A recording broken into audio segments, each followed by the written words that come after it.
نحمده نحمده ونصلي ونسلم على رسوله النبي الكريم المجيد الحنين الرحيم. أما بعد، فأعوذ بالله من الشيطان الرجيم. بسم الله الرحمن الرحيم. مرج البحرين يلتقيان بينهما برزخ لا يبغيان فبأي آلاء ربكما تكذبان يخرج منهما اللؤلؤ والمرجان. صدق الله مولانا العظيم. وكما قال الله تبارك وتعالى في شان حبيبه: إن الله وملائكته يصلون على النبي يا أيها الذين آمنوا صلوا عليه وسلموا تسليما. اللهم صل على سيدنا ومولانا محمد رسوله النبي الأمي وعلى آله وأصحابه وذرياته عليهم أجمعين. مولاي صل وسلم دائما أبدا على حبيبك خير خلق كلهم محمد سيد الكونين والثقلين والفريقين من عرب ومن أعجم. يا صاحب الجمال ويا سيد البشر، من وجهك المنير لقد نبر القمر، لا يمكن الثناء كما كان حقه بعد الخدا وزدتوی قصہ مختصر.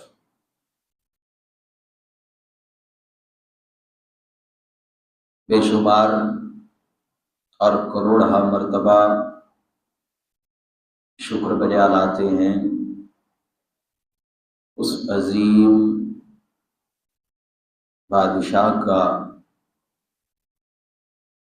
جس کا ثانی کوئی نہیں. کروڑہ مرتبہ شکر ادا کرتے ہیں اس مالک و مولا کا کہ جس جیسا مالک کوئی نہیں. کروڑہ مرتبہ شکر ادا کرتے ہیں اس ہستی رزاق کا کہ جس سے بڑا رازق کوئی نہیں. اور کروڑہ مرتبہ شکر ادا کرتے ہیں اس حسن مطلق رکھنے والے رب العالمین کا کہ جس کے حسن کی مثال نہیں.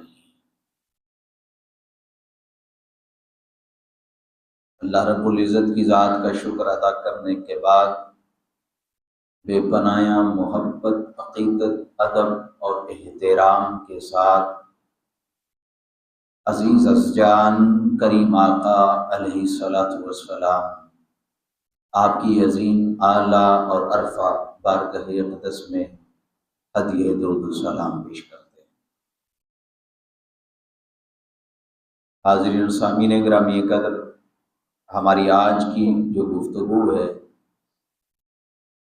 وہ محرم الحرام کے حوالے سے ہے اور سیدنا امام علی مقام امام حسین علیہ السلام آپ کی سیرت پاک کے حوالے سے ہے. حاضرین سامعین گرامی قدر، میں نے آپ احباب کے سامنے قرآن مجید فرقان حمید کی سورہ الرحمن اس کی آیت نمبر 19، 20، 21 اور 22 یہ 4 آیات مبارکہ تلاوت کرنے کا شرف حاصل کیا ہے. اللہ رب العزت کی ذات نے ارشاد فرمایا: مرج البحرین یلتقیان. وہ مالک و مولا، وہ اللہ کی ذات ایسی ذات ہے کہ جس نے 2 سمندر رواں کیے. وہ ایک ایسی ذات ہے جس نے دو سمندروں کو بہایا، ان کو روانی دی، اور پھر ایک مقام آتا ہے کہ وہ جو الگ الگ اس نے دو سمندر بنائے وہ ایک جگہ پہ ایک مقام پہ آ کر آپس میں مل جاتے ہیں۔ پھر فرمایا بینہما برزخ لا یبغیان، اور وہ جو دو دریا ہیں وہ جب تک آپس میں ملتے نہیں ہیں تب تک وہ اپنی اپنی حد میں رہتے ہیں۔ وہ کوئی بھی ان دونوں سمندروں میں سے اپنی حد سے تجاوز نہیں کرتا، وہ اپنی اپنی حد میں رہتے ہیں، حد نہیں توڑ سکتے۔ فَبِأَيِّ آلَاءِ رَبِّكُمَا تُكَذِّبَانِ، تو تم اپنے رب کی کون کون سی نعمتوں کو جھٹلاؤ گے؟ پھر فرمایا یخرج منہما اللؤلؤ والمرجان، وہ جو دو سمندر میں نے بہائے ہیں، جو دو سمندر رواں کیے ہیں، وہ سمندر ایسے ہیں کہ ان میں سے پھر موتی نکلتے ہیں، ان دونوں سمندروں میں سے موتی نکلتے ہیں۔ جب وہ آپس میں مل جاتے ہیں ایک حد پہ جا کے، ان کا پانی آپس میں مل جاتا ہے تو پھر ان سے موتی نکلتے ہیں۔ موتی کون سے؟ لؤلؤ اور مرجان۔ ایک موتی ہوتا ہے لؤلؤ، وہ ایسا موتی ہے جس کی رنگت سبز ہوتی ہے، اس کی جو جھلک ہے وہ سبز ہوتی ہے، اور ایک مرجان ہے وہ سرخ ہوتا ہے۔ تو اللہ کی ذات نے فرمایا کہ یہ جو دو سمندر میں نے بہائے ہیں، یہ دونوں سمندر جب آپس میں مل جاتے ہیں پھر ان میں سے موتی نکلتے ہیں، موتی بنتے ہیں۔ ایک سبز موتی ہوتا ہے لؤلؤ اور ایک سرخ موتی ہوتا ہے مرجان۔ امام جلال الدین سیوطی رحمۃ اللہ علیہ وہ اپنی تفسیر الدر المنصور اس میں اس آیہ مبارکہ کی تفسیر بیان کرتے ہیں، اور وہ کہتے ہیں کہ یہ جو اللہ کی ذات نے فرمایا مرج البحرین یلتقیان، اللہ کی ذات نے دو سمندر بہائے ہیں، دو سمندر بہائے۔ یہ دو سمندروں سے مراد ایک سمندر مولا کائنات علی المرتضیٰ کرم اللہ وجہ الکریم ہے، اور دوسرا سمندر سیدہ کائنات سلام اللہ علیہ۔ یہ دو سمندر ہیں جو اللہ کی ذات نے بہائے، رواں کی۔ اور پھر ایک وقت آتا ہے کہ یہ دونوں سمندر نکاح کے بندھن میں بندھتے ہیں، اور نکاح کے بعد یہ دونوں سمندر آپس میں مل جاتے ہیں، اور پھر ان سے جو موتی نکلتے ہیں اور جو موتی پیدا ہوتے ہیں وہ لؤلؤ جو سبز رنگت کی جھلک دکھاتا ہے، اس سے مراد سیدنا امام حسن مجتبی علیہ السلام وہ دیتے ہیں، اور مرجان جو سرخ موتی ہے اس کی تشبیہ امام حسین امام علی مقام علیہ السلام اسے دیتے ہیں۔ کہتے چونکہ امام حسن مجتبی علیہ السلام کو زہر دیا گیا اور آپ کی شہادت زہر سے ہوئی، اور زہر کا جو رنگ ہے وہ سبز ہوتا ہے، اس لیے وہ سبز کو تشبیہ دیتے ہیں امام حسن مجتبی سے۔ اور امام حسین علیہ السلام آپ کی چونکہ شہادت ہوتی ہے میدان کربلا میں اور خون بہتا ہے، تو آپ کی شہادت اور خون کو دیکھتے ہوئے مرجان کو تشبیہ دیتے ہیں امام حسین علیہ السلام سے۔ تو یہ ایک تفسیر ہے امام جلال الدین سیوطی رحمۃ اللہ علیہ کی۔ اب بلا تاخیر اور بلا تمہید اپنے موضوع کی جانب بڑھتے ہیں۔ دیکھیے تخلیق کائنات سے لے کے آج کے دن تک تاریخ کو اگر بغور دیکھا جائے تو کئی ایسے واقعات سامنے آتے ہیں جن سے معلوم ہوتا ہے کہ کس کس نے کیسے کیسے اللہ کے حضور اپنی جان کا نذرانہ اور قربانی پیش کی، کن کن مصائب اور مشکلات سے گزرے، لیکن پوری تاریخ انسانیت کو کھنگالنے کے بعد بھی اگر اپنی نوعیت کا واحد اور یکتا کوئی کیس نظر آتا ہے کہ جس نوعیت کا اس سے پہلے کوئی واقعہ ہی نہیں ہوا پوری تاریخ انسانیت میں، تو وہ ایک واقعہ ہے فقط کربلا کے میدان والا، کہ جیسا واقعہ میدان کربلا میں ہوا پوری تاریخ انسانی میں اس واقعے کی کوئی مثال اور نظیر نہیں ملتی کہ ایسا کوئی دوسرا واقعہ پیش ہوا ہو۔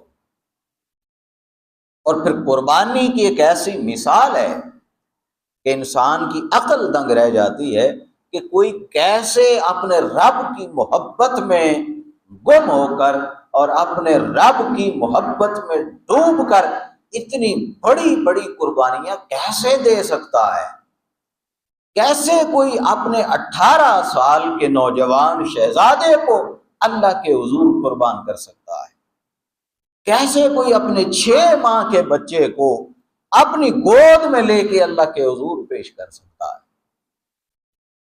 یہ صبر کہاں سے آتا ہے، ایسی ہمت کہاں سے جنم لیتی ہے؟ انسان کی عقل یہاں جواب دے جاتی ہے۔ تو ایسی ہمت، ایسی جرت کہاں سے آتی ہے، ذرا یہ دیکھتے ہیں۔ اب اوائل جو بچپن کا زمانہ ہے، جو تربیت آقا علیہ الصلوۃ والسلام نے کی ہے،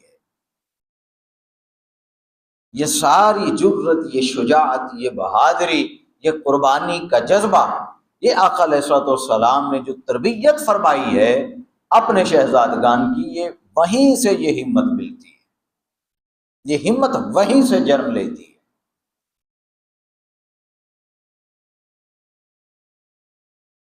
اب سب سے پہلے کریم آقا علیہ الصلوۃ والسلام نے جب امام حسن اور امام حسین آپ کی ولادت ہوتی ہے تو کریم آقا علیہ الصلوۃ والسلام خود آپ کے کانوں میں اذان دیتے ہیں، خود آقا علیہ الصلوۃ والسلام گھٹی دیتے ہیں، پھر آقا علیہ الصلوۃ والسلام خود ایک ایک دمبا ذبح کرتے ہیں اور ان کا عقیقہ اپنی طرف سے کرتے ہیں۔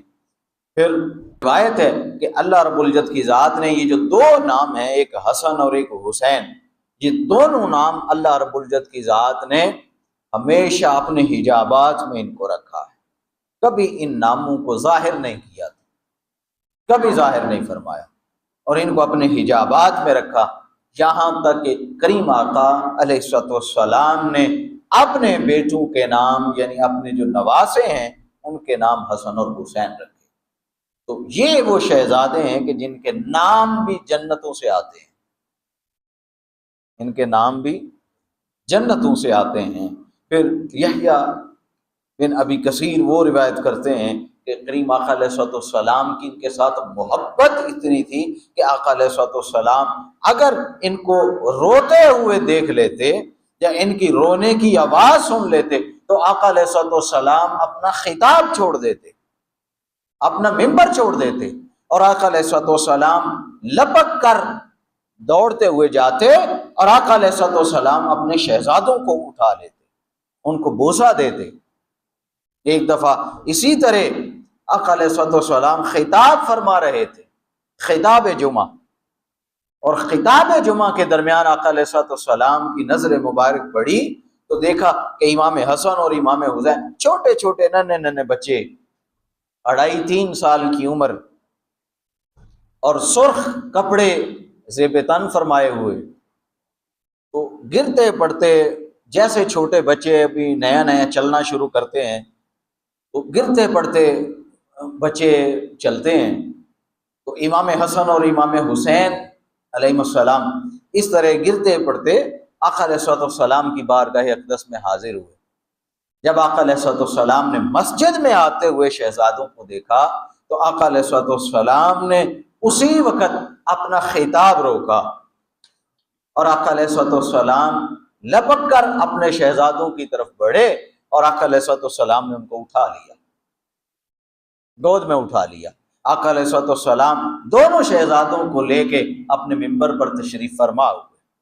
آقا علیہ السلام نے بوسہ دیا، ان کو چوما، ان سے محبت فرمائی، اور پھر آقا علیہ السلام نے فرمایا کہ لوگو، اللہ کی ذات نے سچ فرمایا ہے، انما اموالکم و اولادکم فتنہ، تمہاری اولاد اور تمہارا مال تمہارے لیے آزمائش ہے۔ دیکھو، میں نے اپنے بچوں کو دیکھا تو میں خطاب چھوڑ کے ان کی طرف دوڑا اور میں نے ان کو اٹھا لیا۔ آقا علیہ السلام نے چند لمحے اور چند ساعتیں ان کو اٹھا کے اپنی گود میں بٹھایا اور ممبر پر تشریف فرما ہوئے خطبہ چھوڑ دیا۔ اور وہ جو اس وقت آقا علیہ السلام اپنا خطاب چھوڑ کے صرف حسن اور حسین کو لے کے چند لمحے گود میں لے کے بیٹھے، تو آقا علیہ السلام نے وہ جو وقفہ کیا وہ اس وقت سے لے کے آج کے دن تک آقا علیہ السلام کی سنت بن گئی۔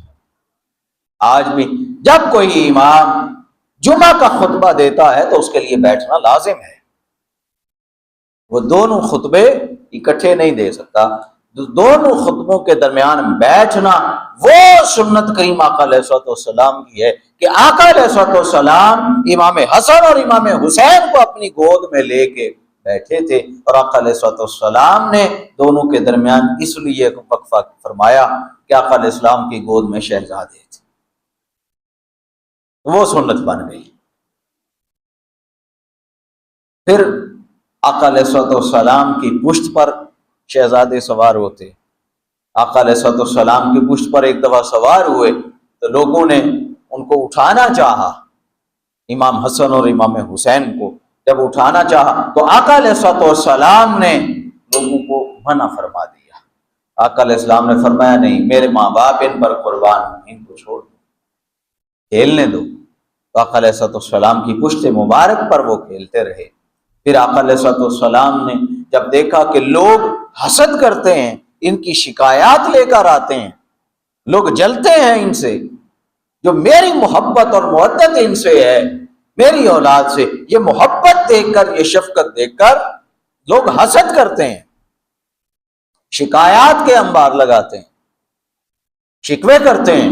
تو آقا علیہ السلام نے امام حسن، امام حسین، سیدہ کائنات اور مولا کائنات، ان چاروں کی طرف دیکھ کے آقا علیہ السلام نے فرمایا کہ لوگوں، جس نے ان سے محبت کی اس نے مجھ سے محبت کی، اور جس نے ان سے جنگ کی اس نے مجھ سے جنگ کی۔ تو آقا علیہ السلام نے اپنی اہل بیت سے محبت کو اپنی محبت قرار دیا، اور اہل بیت سے جنگ کرنے کو اپنے ساتھ جنگ کرنا قرار دیا۔ یہ آقا علیہ السلام کی شفقت تھی اور محبت تھی۔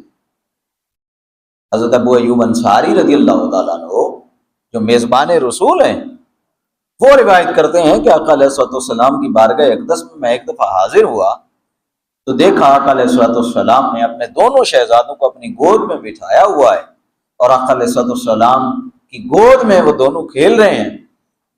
آقا علیہ السلام کبھی اس کو چومتے ہیں، کبھی اس کو چومتے ہیں، آقا علیہ السلام ان کو سونگتے ہیں، ان کی خوشبو لیتے ہیں۔ تو میں نے عرض کی، یا رسول اللہ صلی اللہ علیہ وسلم، کیا آپ ان سے بڑی محبت فرماتے ہیں، بڑی محبت کرتے ہیں؟ آقا علیہ السلام نے فرمایا کہ اے ابو ایوب، میں ان سے محبت کیوں نہ کروں، میں کیوں ان سے محبت نہ کروں؟ یہ جو دو شہزادے ہیں، یہ جو میرے بیٹے ہیں، یہ میری دنیا کے گلشن کے پھول ہیں، یہ میری گلشن دنیا کے پھول ہیں، میں ان کی خوشبو لیتا ہوں، میں ان کو چومتا ہوں، میں ان سے محبت کیوں نہ کروں؟ ان کی مہک اور ان کی خوشبو سونگھتا ہوں اور میں کیف و سرور پاتا ہوں۔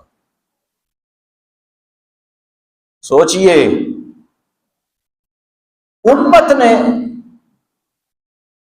جو کربلا میں اور کربلا سے قبل مدینہ المنورہ میں امت نے جو خاندان رسول پر قیامت ڈائی ہے، تو کیسا لمحہ تھا،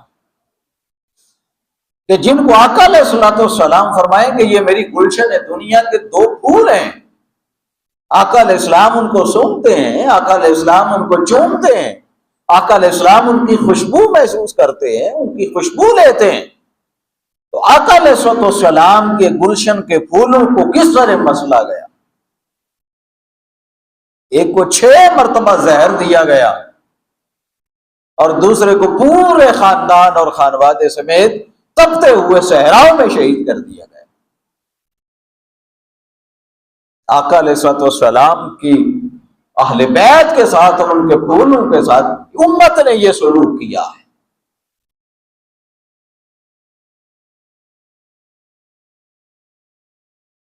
پھر حضرت مولا کائنات علی المرتضیٰ کرم اللہ وجہ الکریم انہوں نے فرمایا،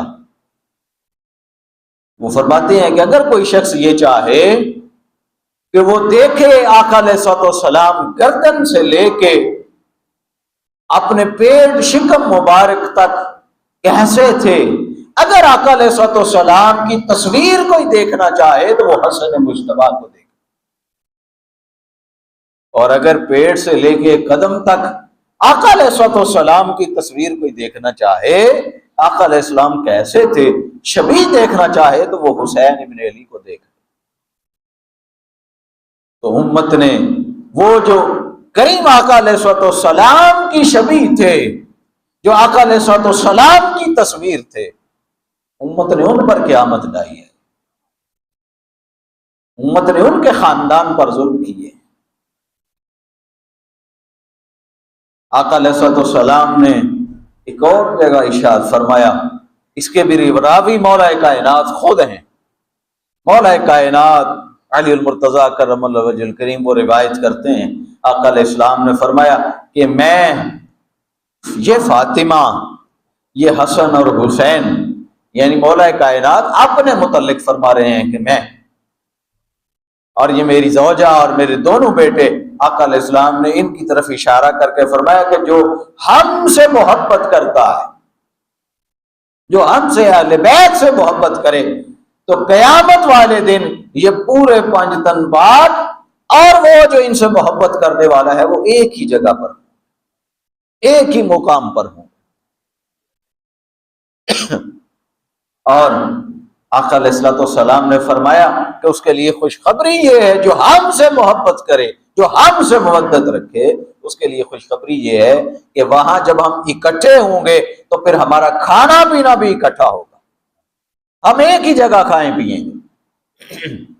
تو گویا اس دنیا میں مصیبتیں مشکلات جھیل کر اور رافضیت اور شیعت اور کفر کے فتوے لے کے پھر بھی جو اہل بیت کا دامن نہیں چھوڑتا، یہ اس کے لیے خوشخبری ہے کہ قیامت والے دن جب لوگ حساب اور کتاب کی پریشانیوں میں مبتلا ہوں گے، قیامت والے دن جب سورج سوا نیزے پر ہوگا اور ہر کوئی اپنے اعمال نامے کی فکر میں ہوگا، تب اس لمحے احساس ہوگا کہ اہل بیت کی محبت کیا معنی رکھتی ہے، اہل بیت کی محبت کیا معنی رکھتی ہے، کہ یہ سارے اپنے اعمال نامے کی فکر کریں گے، اپنے حساب کتاب کی فکر کریں گے، جنت یا دوزخ اس کشمکش میں مبتلا ہوں گے، لیکن جو محبان اہل بیت ہوں گے وہ اس دن اپنی پکنک پارٹی کرتے ہیں، وہ اپنی تفریح کرتے ہوں گے۔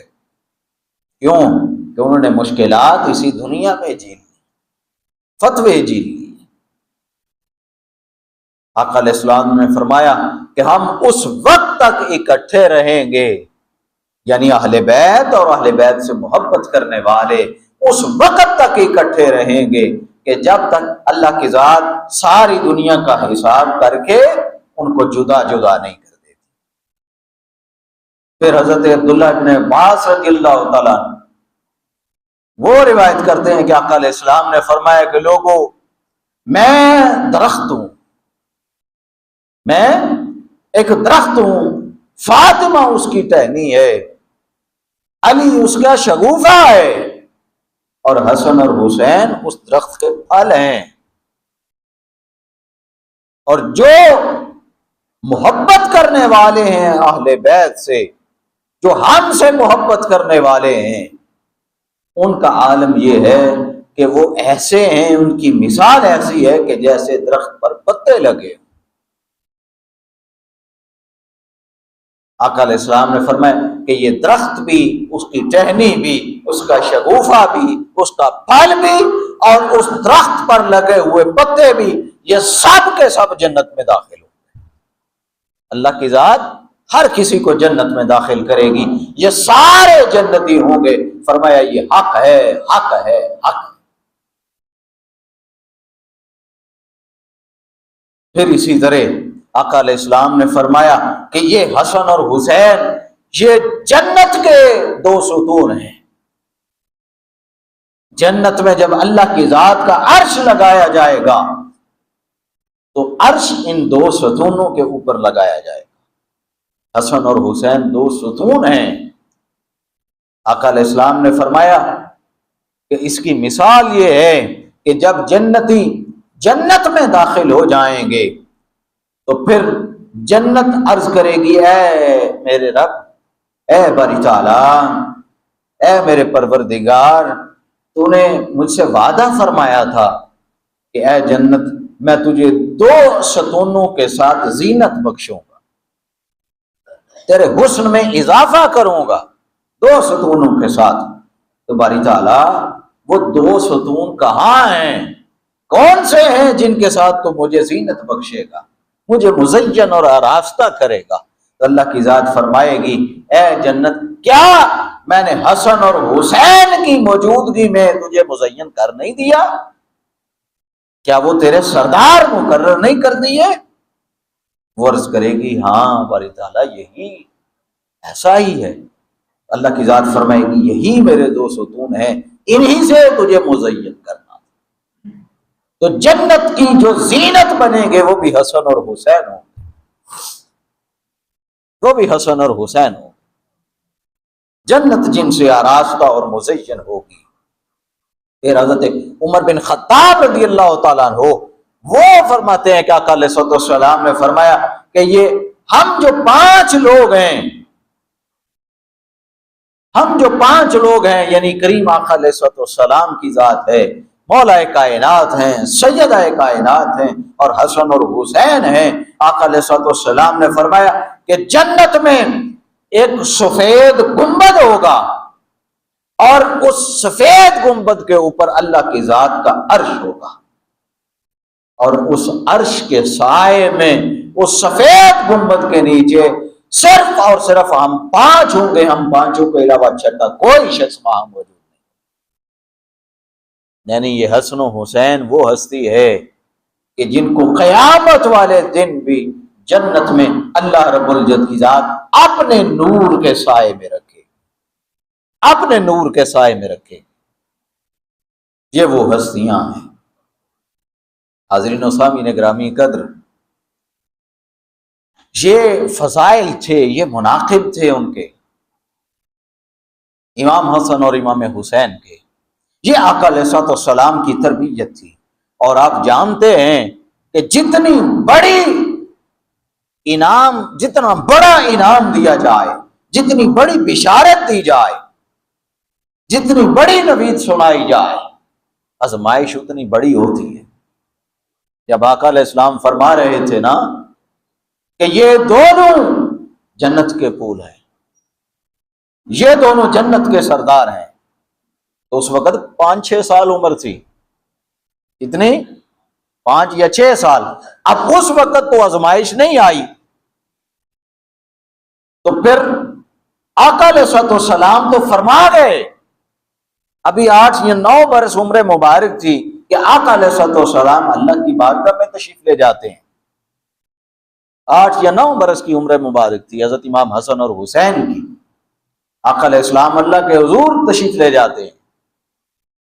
پھر وہ جو 8-9 برس تک کریم آقا علیہ السلام نے آپ کی تربیت فرمائی، پھر بعد میں 6 ماہ تک امام سیدہ کائنات سلام اللہ علیہا انہوں نے تربیت فرمائی۔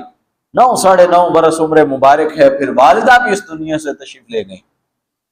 پھر مولا کائنات نے جوانی تک جو تربیت فرمائی، اس تربیت نے یہاں تک پہنچایا کہ جب دین مصطفیٰ پر کڑا وقت آ جائے تو پھر نہ اپنی جان دیکھنی ہے نہ اپنی اولاد دیکھنی ہے، پھر کسی چیز کی پرواہ نہیں کرنی، ہر چیز اللہ کی دی ہوئی ہے۔ جب دین پر کڑا وقت آ جائے تو پھر ہر چیز اللہ کے حضور پیش کر دے گی، ہر چیز اللہ کے حضور پیش کر دے گی۔ یہ جذبہ کریم آقا علیہ الصلوۃ والسلام سے لے کے مولا کائنات تک ہر کسی نے امام حسن اور امام حسین کے اندر پیدا کر دیا۔ سوچیں آقا علیہ الصلوۃ والسلام کس طرح اپنے نواسوں سے محبت فرماتے تھے، کس طرح ان کو اپنے کندھوں پہ سوار کرتے تھے۔ وہ شہزادے کہ جن کا رونا آقا علیہ الصلوۃ والسلام کو تکلیف دیتا تھا، وہ شہزادے کہ جن کے لیے لباس جنت سے آیا کرتے تھے، وہ شہزادے جن کے نام جنت سے آتے ہیں، وہ شہزادے جن کے پگوڑے، جن کے جھولے اللہ کی ذات کا مقرب فرشتہ آ کے جھولتا ہے۔ ارے وہ اہل بیت اور وہ شہزادے کہ جن کے در پر آتے ہوئے فرشتے بھی اجازت طلب کرتے ہیں۔ امت نے ان شہزادوں کے ساتھ کیا سلوک کیا؟ امت نے اپنے مصطفیٰ کریم صلی اللہ علیہ وسلم کی اہل بیت کے ساتھ اور ان کی اولاد کے ساتھ کیا سلوک کیا؟ پھر وقت آیا کہ آقا علیہ الصلوۃ والسلام کے دین پر کڑا وقت آیا، امت پر کڑا وقت آیا، دین پر کڑا وقت آیا۔ تو جو تربیت خود آقا علیہ الصلوۃ والسلام نے فرمائی تھی وہ تربیت پھر رنگ لے آئی۔ جب امام علی مقام علیہ السلام نے غور فرمایا کہ آقا علیہ الصلوۃ والسلام نے فرمایا تھا کہ میری جو امت ہے وہ میرے اس بیٹے کو قتل کرے گی، میری امت کے اوباش حاکم میری اولاد کو قتل کریں گے۔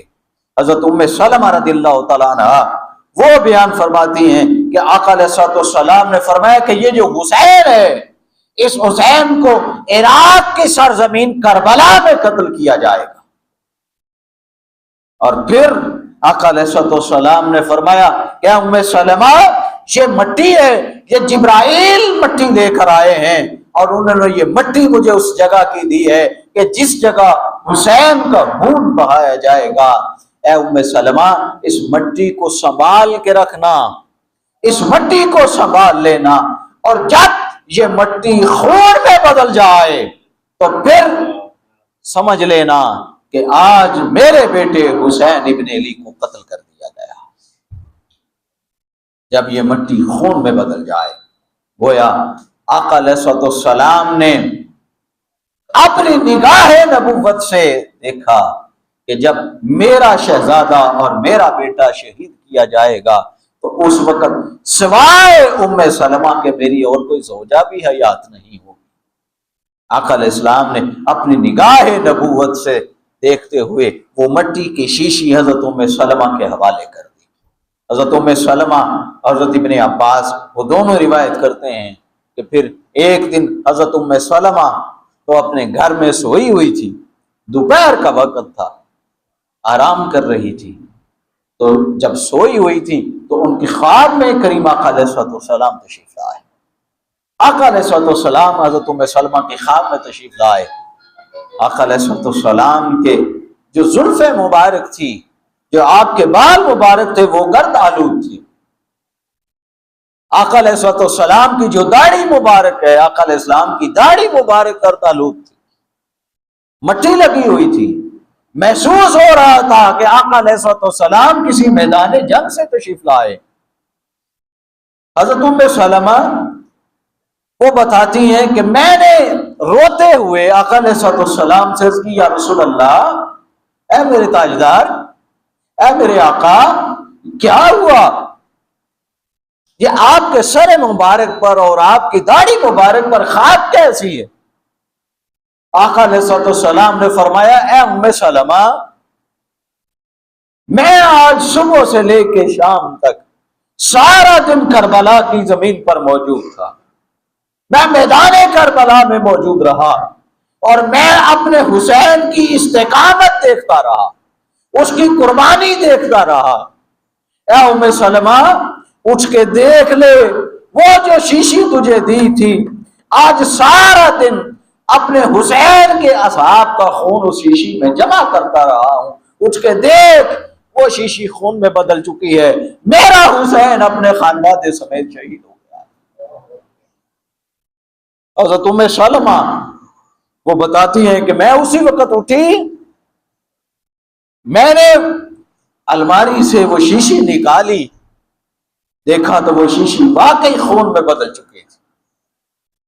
وہ جو کل تک مٹی تھی آج وہ مٹی خون میں بدل چکی تھی۔ میں نے چیخ ماری اور بے ہوش ہو گئی۔ ہم نے وہ تاریخ اور دن لکھ لیا۔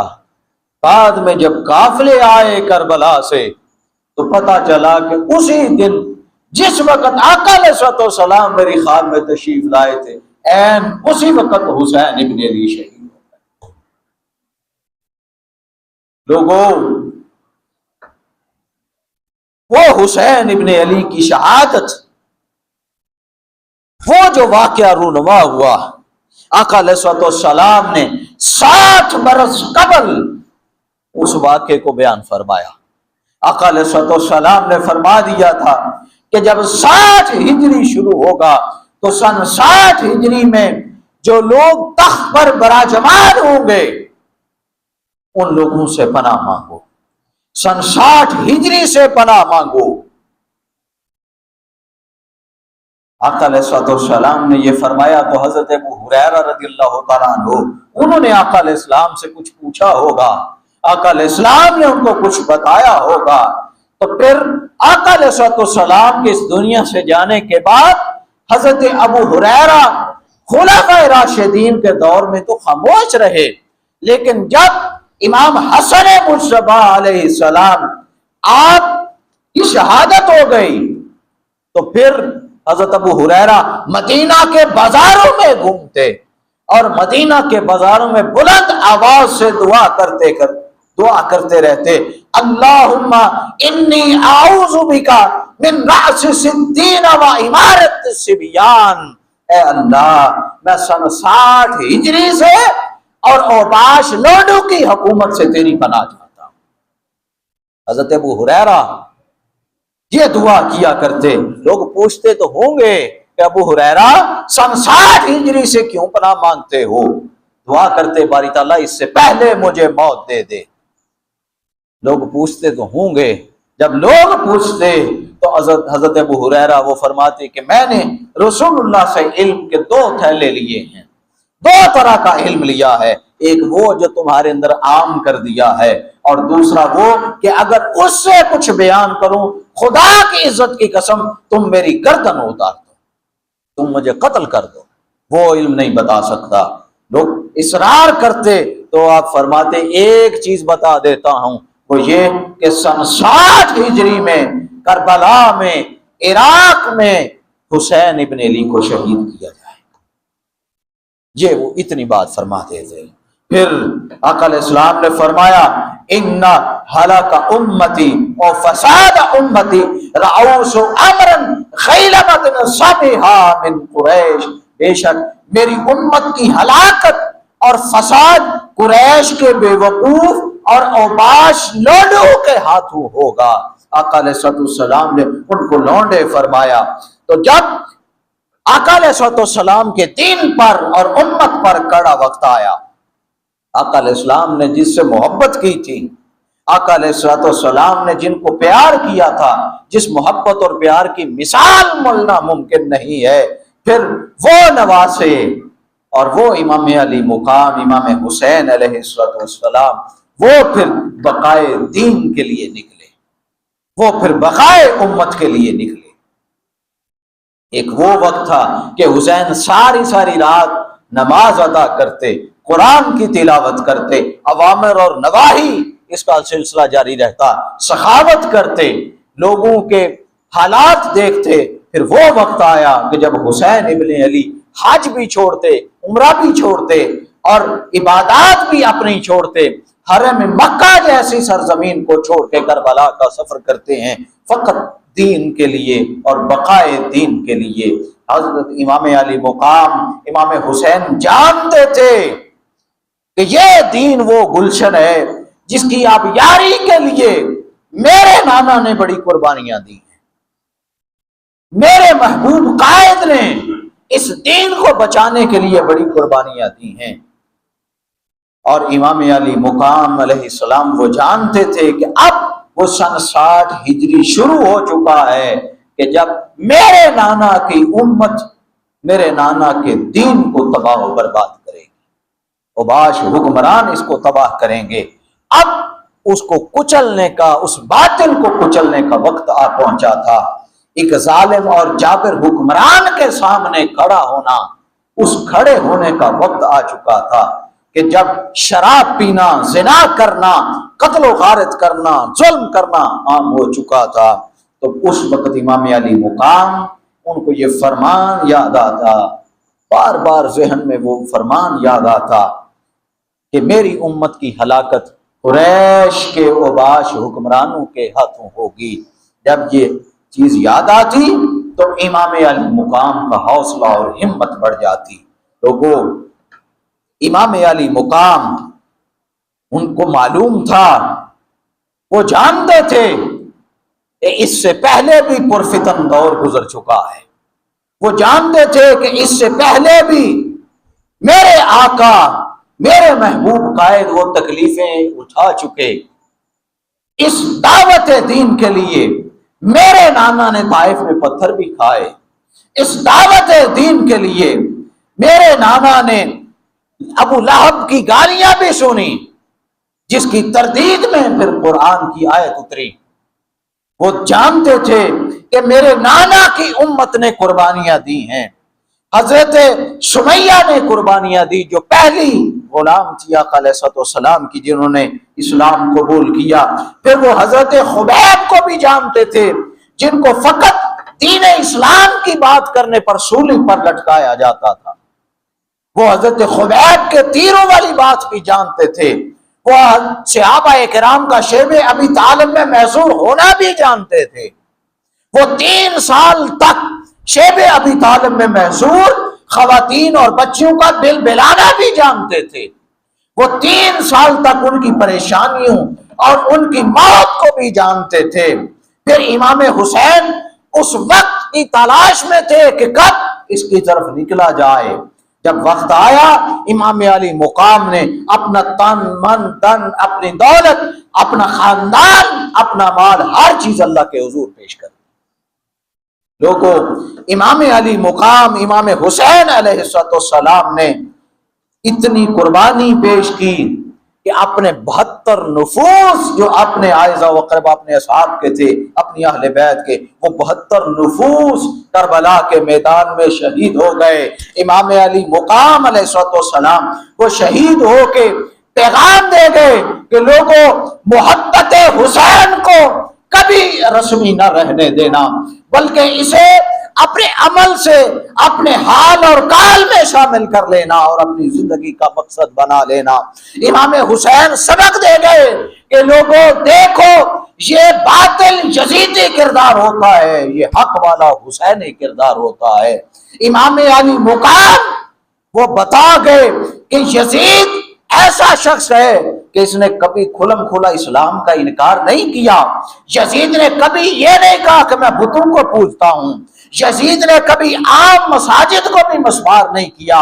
وہ توحید کا نام بھی لیتا ہے، اسلام کا نام بھی لیتا ہے، نماز بھی ادا کرتا ہے، خود کو مسلمان بھی کہتا ہے، حکمران بھی کہتا ہے، یہ بھی کہتا ہے کہ میں تمہارا خیرخواہ ہوں۔ لیکن جان لو، یہ ساری عادتیں ابو جہل اور ابو لہب میں تھی۔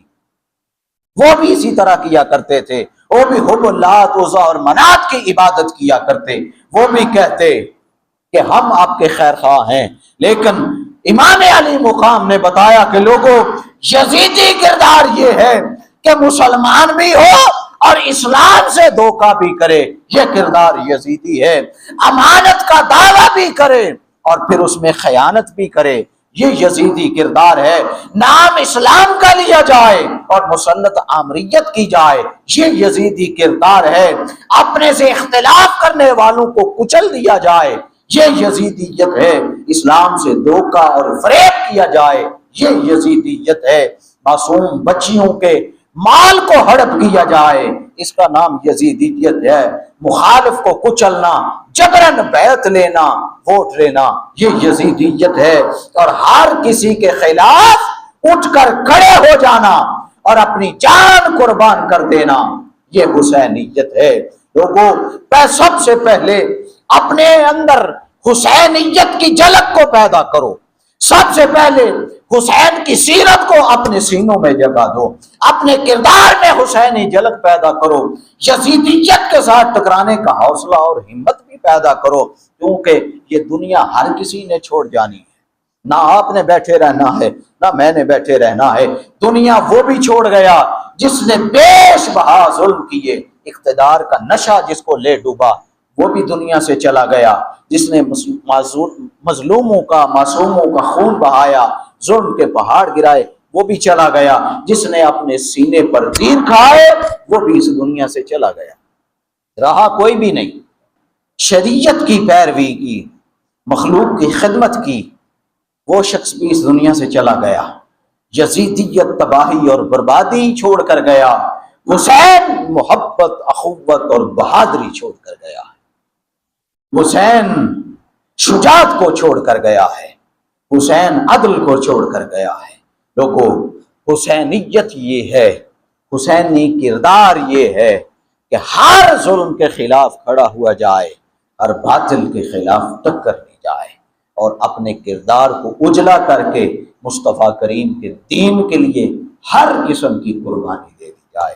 اللہ رب العزت کی ذات ہم سب کو امام علی مقام علیہ السلام آپ کی سیرت پر چلنے والا بنائے، اور ہمیں آپ کریم آقا علیہ السلام کی سنت سے سبق سیکھنے والا بنائے۔ وما علینا الا البلاغ۔